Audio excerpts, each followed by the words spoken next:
Alors pour résumer, No Life, alors c'est une chaîne qui est diffusée en France, qui parle principalement du Japon, on va dire, parce qu'il y a la thématique des jeux vidéo.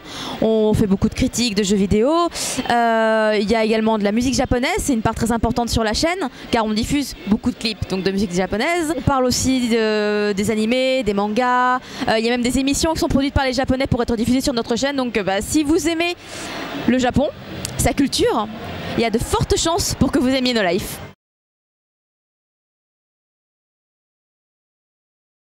Alors oui, c'est la première fois que je viens en Belgique. Alors déjà, j'aime beaucoup le pays, c'est plutôt sympa. Pour l'instant, j'ai vu que Bruxelles, mais c'est plutôt cool. Et alors pourquoi est-ce que No Life est venu ici?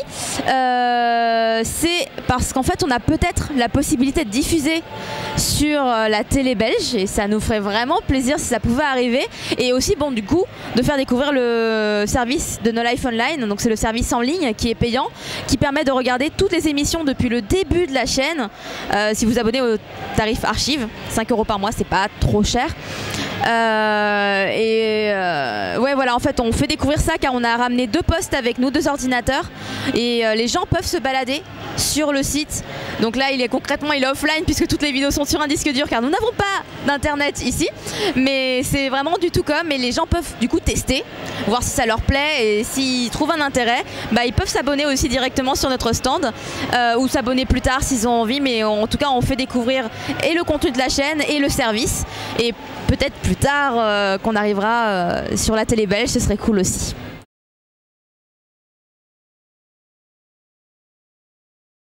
Tout à fait, nous avons ramené avec nous un espèce de petit formulaire, une sorte de petit sondage en fait qui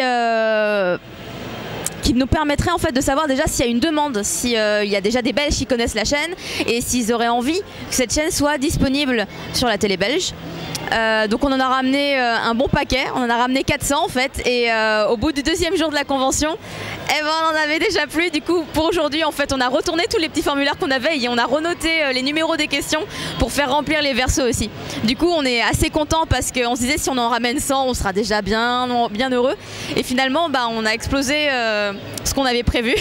Du coup on se dit que ce serait vraiment bien si ça pouvait se faire, si on arrivait vraiment à arriver sur la télé belge, parce qu'il y a des gens qui ont l'air vraiment de vouloir que la chaîne arrive, et nous ça nous ferait plaisir d'être diffusé chez vous quoi, en Belgique.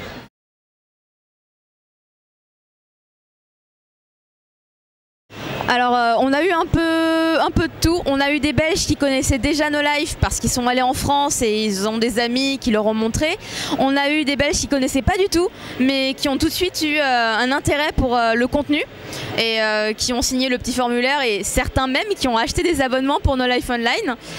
Et sinon ouais, enfin il y a vraiment eu de tout quoi. Il y avait aussi eu des gens qui ont fait ah d'accord, oui non mais moi en fait c'est pas trop mon truc, moi je viens pour les massages. On a eu un peu de tout. Il y a aussi des gens qui nous foutent des vents, mais ils sont rares, ils sont très rares. Puis sinon il y a eu des Français aussi, beaucoup de Français qui sont venus sur le stand en disant ah oui non mais moi je connais déjà, je suis en France. Il y a des Français qui ne connaissent pas No Life aussi, qui sont venus ici à la convention et qui maintenant connaissent la chaîne. Enfin vraiment un melting pot de tout en tout cas.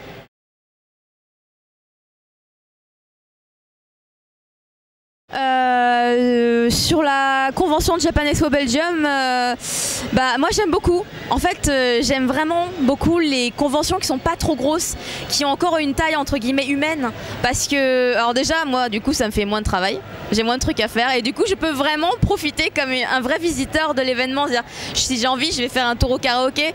Sauf quand il y a trop de gens qui font la queue et que je peux pas du coup parce que ça me prendrait trop de temps. Je peux aller mater un drama, enfin je peux profiter de l'événement aussi, et c'est ça que j'aime bien.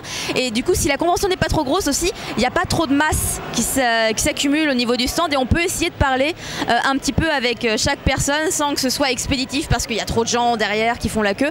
Du coup c'est assez sympathique, c'est agréable. Et sinon sur l'événement en soi, rencontrer les Belges. Alors il y a des Belges qui n'ont pas d'accent et il y a des Belges qui ont un accent. Moi j'ai beaucoup aimé en fait, parce que du coup je me suis vraiment sentie dans le pays quand il y avait des Belges qui venaient avec leur petit accent. J'arrive pas du tout à imiter l'accent belge, donc je vais éviter de commencer à essayer.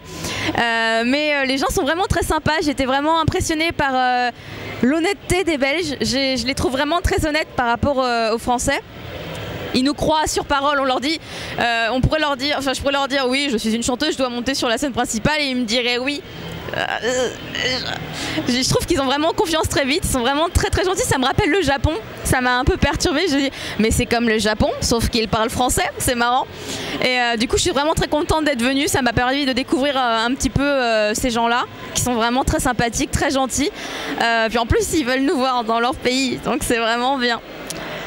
Puis la convention en elle-même, elle est sympa. Il y avait des concerts, il y avait de la musique, il y avait de l'ambiance, il y avait du monde, il y avait même de la bonne bouffe, chère, mais de la bonne bouffe. Donc c'était vraiment sympa.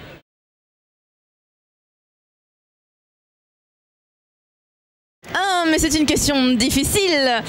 L'avenir de la chaîne. J'avoue que j'y ai pas trop réfléchi. Parce que à No Life, on n'a pas trop le temps.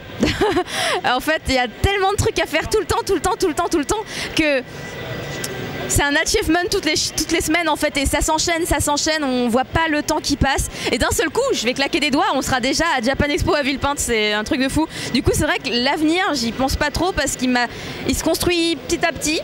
Les trucs s'enchaînent, les événements s'enchaînent, il y a des changements, des évolutions, mais elles se font presque naturellement. Du coup, j'arrive pas trop à percevoir, je me dis que ce sera peut-être à peu près pareil, mais peut-être un peu plus grand. Je sais pas trop, mais ce que moi j'espérerais, c'est qu'on soit très riche. Voilà, ce serait bien. Non, ouais, j'espère que No Life ça continuera longtemps et que ça continuera à marcher, et surtout que les gens continueront à apprécier ce qu'on fait et à aimer le contenu et à aimer notre manière de présenter les choses et d'amener les choses parce que on est vraiment des passionnés, et j'espère que même nous aussi on continuera à garder cette passion en nous pour présenter tout ce qu'on fait, parce que c'est les choses qu'on aime et on aime aussi les transmettre aux autres. J'espère que ça continuera comme ça.